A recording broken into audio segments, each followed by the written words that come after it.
कि आखिर वो लोग कौन थे। हम सेफ्टी के साथ हमें बाहर निकाले। हनुमान जी आते हैं और बोलते हैं। इतना नहीं पता कितने लोग इस चीज़ पर विश्वास करेंगे या नहीं करेंगे, लेकिन सुनिए बड़े बड़े जो इतने लोग तब करते हैं ना। Hello friends, Radhe Radhe. तो कैसे हैं आप सब। तो आज मैं आपको एक ऐसे स्टोरी बताने वाली हूँ। मुझे नहीं पता आप में से कितने लोग उस पर विश्वास करेंगे या नहीं करेंगे, क्योंकि अक्सर जो होता है मैक्सिमम लोगों के घर में लड्डू गोपाल होते हैं जो कि उनकी वो लीला बताते हैं। लेकिन आज मैं आपको हनुमान जी की लीला बताने वाली हूँ। हमें भी नहीं पता चला कि हनुमान जी वो लीला हमारे साथ कब करके चले गए। तो होता कुछ ऐसा है कि नवरात्रि का टाइम चलता है, जो शारदीय नवरात्रि होती है ना, सितंबर अक्टूबर में के टाइम जो आती हैं, उस टाइम शारदीय नवरात्रि का टाइम चल रहा होता है। तो उस टाइम मेला लगता है, आप सभी को पता है 9-10 दिन का दशहरे तक का मेला लगता है। तो ऐसे ही दिल्ली में चांदनी चौक है, वहाँ पर लाल किला है, तो वहाँ पर मेला लगा हुआ था। तो हम लोग काफ़ी टाइम से रावण दहन के दिन नहीं गए थे उस मेले में। तो हम सोचे थे इस बार, मैं ये लास्ट ईयर की बात आप लोगों को बता रही हूँ, तो हम लोग इस बार सोचे थे कि हम लोग जाएंगे दशहरे वाले दिन रावण दहन देखने के लिए दिल्ली के लाल किला। तो उसमें मैं, मेरा भाई और मम्मी पापा, हम चारों लोग चले गए। यहाँ से तकरीबन 1 घंटे का रास्ता है, तो वहाँ पर हम गए। जब हम गए तो हमें जाते जाते शाम के 4 बज गए, और रावण दहन वाला दिन हो और शाम के 4 बजे आप पहुँचो तो एंट्री बहुत मुश्किल हो जाती है। हालांकि हमारे पास हर साल वीवीआईपी पास आ जाता है, लेकिन होता ये है कि उस पास की भी उस दिन कोई भी वैल्यू नहीं होती है। चाहे आपके पास वीआईपी पास हो, वीवीआईपी पास हो, उससे कोई भी मतलब नहीं है। अगर आप जाते हैं दशहरे वाले दिन लाल किला, तो आपको सुबह 10 बजे पहुंच जाना है, और जब तक रावण दहन नहीं होता तब तक आपको वहां से बिल्कुल भी नहीं उठना है। तभी आप अच्छे से रावण दहन देख पाएंगे, वो भी बहुत ही आसानी से। लेकिन होता यह है कि हम लोग बहुत लेट पहुंचते हैं, 3:30 या 4 बज जाते हैं पहुंचने में। उसके बाद क्योंकि हमारे पास पास था तो एंट्री तो हमारी ईजिली हो गई, लेकिन बैठने के लिए कोई सीट नहीं था। भीड़ बहुत भयानक थी, हम लोग खड़े ही थे। उस टाइम मेरे पापा की तबीयत बहुत ही ज़्यादा ख़राब थी, बहुत ही ज़्यादा सीरियस थी तबीयत, जिस वजह से मैं उस टाइम पापा के लिए जो था हनुमान चालीसा पाठ का संकल्प ली थी, जो कि बहुत लोग लेते हैं। मैं कभी नहीं सुनी थी, मैं भी ऐसे यूट्यूब पे ही देखी थी, उसके बाद मैं ऐसे संकल्प ली थी। मुझे कोई नियम नहीं पता थे, सारे मैंने यूट्यूब से सर्च मारे, उसके बाद मैं उस नियमों का पालन करते हुए वो पाठ डेली करती थी। वो पाठ चाहे तो आप सुबह सुबह जब हमारा ब्रह्म मुहूर्त होता है उस टाइम कर सकते हैं, या फिर रात में 10 बजे के बाद करना होता है। तो मैं रात के टाइम वो पाठ करती थी। उसमें बहुत सारे नियम होते हैं, लहसुन प्याज नहीं खाना, ब्रह्मचर्य का पालन करना है, दिन में 2 बार नहाना है, पाठ करने से पहले नहाना ज़रूरी है। तो बहुत सारे अलग अलग नियम थे, जिन नियमों का पालन करते हुए मैं वो पाठ करती थी। इसी बीच दशहरा आ जाता है, तो हम लोग रावण दहन देखने के लिए लाल किला पहुंचते हैं। तो लाल किला पहुंचने के बाद वहाँ पे भीड़ बहुत ही ज़्यादा भयानक हो चुकी थी। तो हम लोग जब पहुंचे तो हम सोचे कि पहले ही हमें यहाँ से निकल जाना चाहिए, लेकिन भीड़ इतनी ज़्यादा भयानक थी कि ना तो हम आगे जा सकते थे, ना ही हम वहाँ से निकल सकते थे।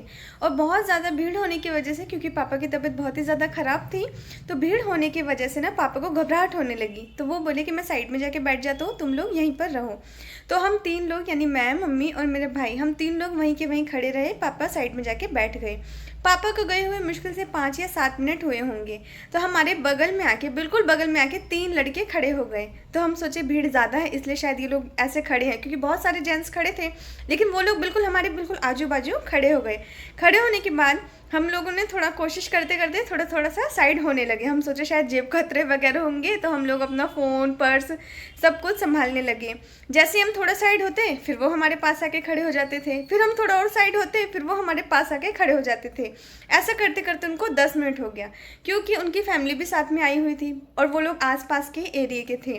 भीड़ बहुत ज़्यादा थी, तो उन्होंने अपनी फैमिली को कहा तुम यहाँ से चली जाओ। तो वो लोग चले गए, लेकिन हम वहीं के वहीं खड़े थे और पापा कहीं साइड में जाके बैठ गए थे। जो 3 लड़के थे, जब उनकी फैमिली वहाँ से चली गई, उसके 5 मिनट बाद उन्होंने क्या किया, उन तीनों लड़कों ने हमें चारों साइड से घेर लिया। घेरने के बाद हमें तो लगा भाई जेब कतरे, लेकिन कुछ नहीं बोल सकते हैं। पापा साइड में जाके बैठे थे, हम 3 लोग थे, भीड़ बहुत भयानक थी, किसी की आवाज़ कहीं तक नहीं पहुँचने वाली थी। उन तीनों ने हमें चारों साइड से घेर लिया, और वो तब तक वहाँ पर खड़े रहे जब तक हम वहाँ पर थे। अब वो ना तो आगे जाते थे ना पीछे जाते थे। हम थोड़ा आगे जाते थे, फिर वो वहाँ आके हमें घेर लेते थे, फिर कहीं और जाते थे, फिर वहाँ आके हमें घेर लेते थे। लेकिन उन लड़कों ने हमारा पीछा बिल्कुल भी नहीं छोड़ा। तो हम लोग बिल्कुल शांति से खड़े थे। हमें तो ये लग रहा था भाई कुछ नहीं बिगड़ रहा है, तो अभी हम कुछ नहीं बोलेंगे। एक बार लगे, क्योंकि उनमें से एक लड़के ने अपना फेस पूरा कवर कर रखा था, 2 का फेस पूरा दिख रहा था, तो हम लोग बिल्कुल कंफ्यूज हो चुके थे। उसके बाद आती है रावण दहन की बारी। तो 7 बजे के करीब रावण दहन होता है। उस टाइम भीड़ बहुत ही ज़्यादा भयानक हो जाती है। अगर आप उस भीड़ को देखेंगे ना, तो लोग एक दूसरे के ऊपर गिरते हैं, इतनी ज़्यादा भयानक भीड़ होती है। लेकिन वो 3 लड़के क्या करते हैं, मेरे भाई को बोलते हैं कि तुम भी इधर आओ, फिर मेरा भाई भी उनके पास रहता है। कुल मिला के 4 लोग हो गए, और मैं और मम्मी 6 लोग।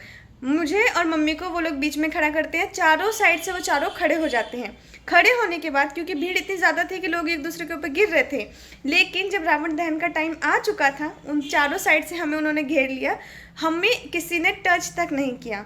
मतलब आप सोच सकते हैं, जहाँ पर लोग एक दूसरे के ऊपर गिर रहे हैं, भीड़ इतनी ज़्यादा भयानक है, वहाँ पर हमें किसी ने टच तक नहीं किया। तो वो तीनों लोग यानी मेरे भाई को मिलाकर 4 लोग हमें तब तक घेरे रहते हैं जब तक वो भीड़ थोड़ी कंट्रोल में नहीं हो जाती, क्योंकि जैसे रावण दहन होगा ना, भीड़ आगे की तरफ झुकने की कोशिश करती है, जिससे लोग एक दूसरे के ऊपर गिरते हैं, लेकिन वो लोग तब तक घेरा बना के खड़े रहे। जैसे कोई टच होने की कोशिश करता था ना, वो लोग उनको धक्का देके साइड कर देते थे। ऐसा होता था, मान सकते हैं एक चींटी तक हमें टच नहीं की होंगी। फिर जैसे रावण दहन हुआ, वहाँ से हमारे निकलने की बारी आई। अब पापा को कॉल कर रहे हैं, कॉल नहीं लग रहा है क्योंकि उस टाइम नेटवर्क बिल्कुल भी काम नहीं करता है। फिर उन्हीं तीनों में से किसी ने फ़ोन दिया कि लो आप कॉल कर लो। फिर हम पापा को कॉल किए, वहीं पर एक गौरी शंकर मंदिर है। हम पापा को बोले कि आप डायरेक्ट वहीं पर आओ, क्योंकि यहाँ पर तो आप मिलोगे नहीं, भीड़ बहुत ही ज़्यादा भयानक है।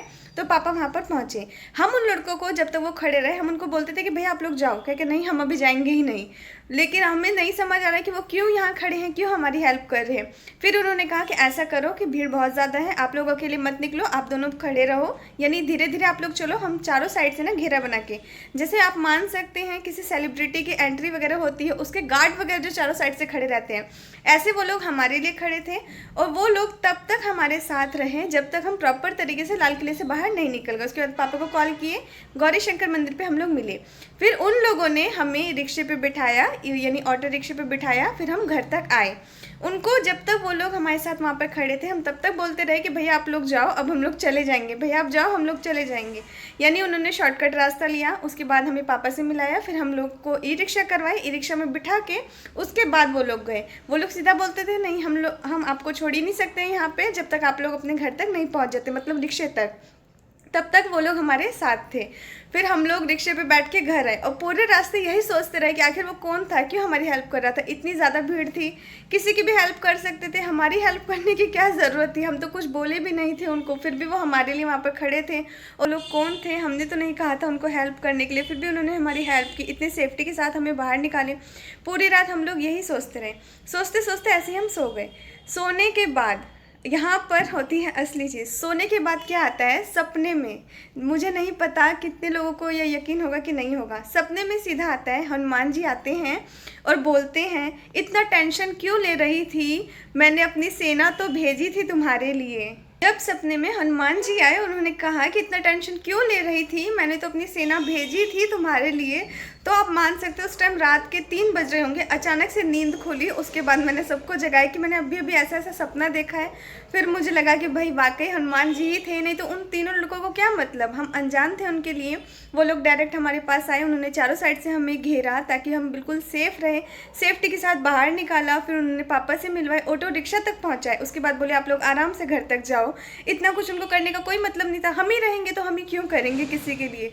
जब ऐसा सपने में आए ना, तो मैंने सोचा वाकई भगवान होते हैं, और जहाँ हमें उम्मीद नहीं होती है ना, वो वहाँ आके खड़े होते हैं, जो कि हमें पता भी नहीं चलता। तो उन्होंने वहाँ कब हमारी हेल्प की, कब वो ऐसी लीला करके चले गए, हमें कुछ भी पता नहीं चला। मुझे नहीं पता कितने लोग इस चीज़ पर विश्वास करेंगे या नहीं करेंगे, लेकिन ये चीज़ बिल्कुल हकीकत है। जबकि मैं ये चीज़ भी सुनी हूँ, बड़े बड़े जो इतने लोग तप करते हैं ना, सपने में भी हनुमान जी के दर्शन होने बहुत ही ज़्यादा दुर्लभ, बहुत ही ज़्यादा मुश्किल है। तो आज की मेरी ये छोटी सी वीडियो आप लोगों को कैसी लगी मुझे कमेंट में ज़रूर बताना है। वीडियो नहीं थी, एक लीला थी जो मैं आप लोगों के साथ शेयर की हूँ। तो कैसी लगी है मुझे कमेंट करके ज़रूर बताइएगा। वीडियो को लाइक करके चैनल को सब्सक्राइब ज़रूर से कर लीजिएगा। तो मिलते हैं एक नई वीडियो के साथ, तब तक के लिए बाय बाय।